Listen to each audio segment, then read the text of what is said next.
ये कथाएं पूरी तरह से कल्पना पर आधारित है। इनमें वर्णित स्थान, पात्र, घटनाएं और रहस्य वास्तविक नहीं है। किसी भी व्यक्ति, स्थान या घटना से इनका कोई संबंध नहीं है। ये कथाएं केवल मनोरंजन, सस्पेंस और साहित्यिक उद्देश्य के लिए बनाई गई है। श्रोता से अनुरोध है कि वे इन कथाओं को वास्तविक जीवन की घटनाओं या इतिहास के रूप में ना लें। यदि इन कथाओं के दौरान किसी को डर या असुविधा महसूस हो तो कृपया सुनना बंद कर दें। अटलांटिक महासागर के बीचों बीच फैला एक ऐसा क्षेत्र है जिसके बारे में नाविक सैकड़ों वर्षों से फुसफुसाहटों में बातें करते आए हैं।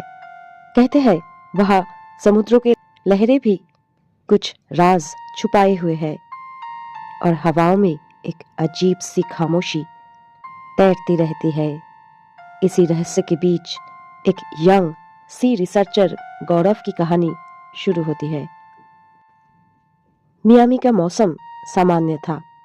सी रिसर्च सेंटर में काम करने वाला गौरव अपने डेस्क पर पुराने समुद्री नक्शे देख रहा था कि तभी उसके कंप्यूटर पर एक पुराना रेडियो सिग्नल रिकॉर्ड अपलोड हुआ।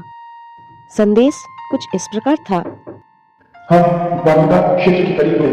कॉम्पास उड़ रहा है। आकाश में चमक। मदद! ये रिकॉर्ड 40 साल पहले गायब हुए जहाज SS ओरायन का था। ये उसी दिन रिकॉर्ड हुआ था जब अचानक जहाज और उसका पूरा दल गायब हुआ था। गौरव के मन में सवाल उठने लगे। क्या ओरायन का कोई सुराग अभी भी मिल सकता है? बहुत सोच विचार के बाद गौरव ने तय किया कि वो खुद वहां जाकर सच्चाई का पता लगाएगा। गौरव अपने पुराने दोस्त और सी इंजीनियर काव्या के साथ एक विशेष टेक्निक वाला छोटा रिसर्च शिप लेकर निकल पड़ा। बारमूडा के ओर बढ़ते ही मौसम असामान्य होने लगा। अचानक कंपास हिलने लगा। पानी की सतह पर अजीब सी रोशनी दिखाई देने लगी और रेडियो पर अजीब सी गूंज सुनाई देने लगी, मानो कोई बोल रहा हो। काव्या ने कहा, गौरव, ये जगह सामान्य नहीं। ऐसा लगता है कि यहाँ किसी तरह का इलेक्ट्रोमैग्नेटिक तूफान है। गौरव चुप रहा। उसकी नजरें समुद्र पर था, नीला, गहरा और रहस्यमयी। जब वे त्रिकोण के बिल्कुल बीच पहुंचे, अचानक समुद्र शांत हो गया।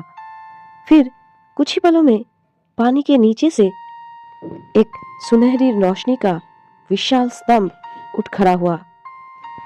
जहाज हिलने लगा। मशीनें अपने आप बंद होने लगी। काव्या घबरा गई। ये क्या है? कोई प्राकृतिक घटना? गौरव ने कहा, शायद यही ओरायन का गायब होने का वजह है। अचानक उन्हें समुद्र की गहराइयों में एक विशाल मेटल जैसी आकृति दिखी। कुछ ऐसा जो पुराने जहाज जैसा था, मगर चमक रहा था।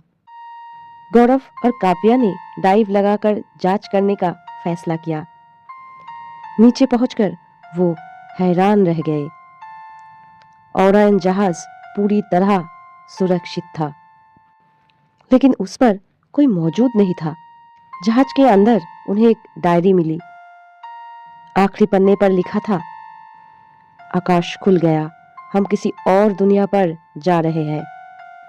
डायरी की स्याही फैली हुई थी, मानो लिखने वाले के हाथ अचानक कांप उठी हो। तभी उसी रोशनी का स्तंभ फिर से चमकने लगा। गौरव ने महसूस किया कि उसके शरीर पर एक अजीब सी ऊर्जा लिपट रही है, मानो समुद्र उसे अपनी ओर बुला रहा हो।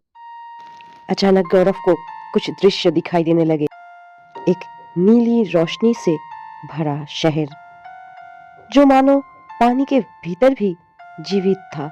लोग, या यूं कहे प्राणी, समुद्र की ऊर्जा को नियंत्रित कर रहे थे। एक आवाज उसके मन में गूंजी, कई जहाज और विमान हमारी दुनिया में खो गए हैं। तुम्हारी दुनिया और हमारी दुनिया के बीच ये क्षेत्र एक द्वार है। गौरव समझ गया, बारमूडा ट्रायंगल कोई खतरनाक जगह नहीं, बल्कि दो दुनिया के बीच ऊर्जा संपन्न द्वार है। कुछ लोग इस ऊर्जा में फंसकर दूसरी दुनिया में चले जाते हैं। गौरव के सामने दो रास्ते थे, एक वापस जाकर मानव जगत को सच बताना, या अनदेखी दुनिया में प्रवेश करके नई ज्ञान की खोज करना। काव्या ने उसके हाथ पकड़कर कहा, गौरव, हमें लौटना होगा।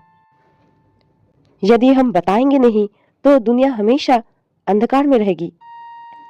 रोशनी धीरे धीरे धुंधली होने लगी, ऊर्जा का चक्र धीमा पड़ा और दोनों ऊपर की ओर तैरकर वापस अपने जहाज में लौट आए। मियामी लौटने पर गौरव ने सेंटर को सारी बातें बताई, लेकिन किसी ने उस पर विश्वास नहीं किया। कुछ लोगों ने कहा कि वो समुद्री तनाव के कारण भ्रम में चला गया होगा, लेकिन गौरव की आंखों में वो रोशनी आज भी चमकती है, वही रोशनी जिसने उसे दूसरी दुनिया की झलक दिखाई थी। और वो जानता है कि समुद्र की उस हिस्से में एक ऐसा द्वार छुपा है जिसे दुनिया बारमूडा ट्रायंगल के नाम से जानती है। रहस्य, ऊर्जा और अनंत संभावनाओं की द्वार।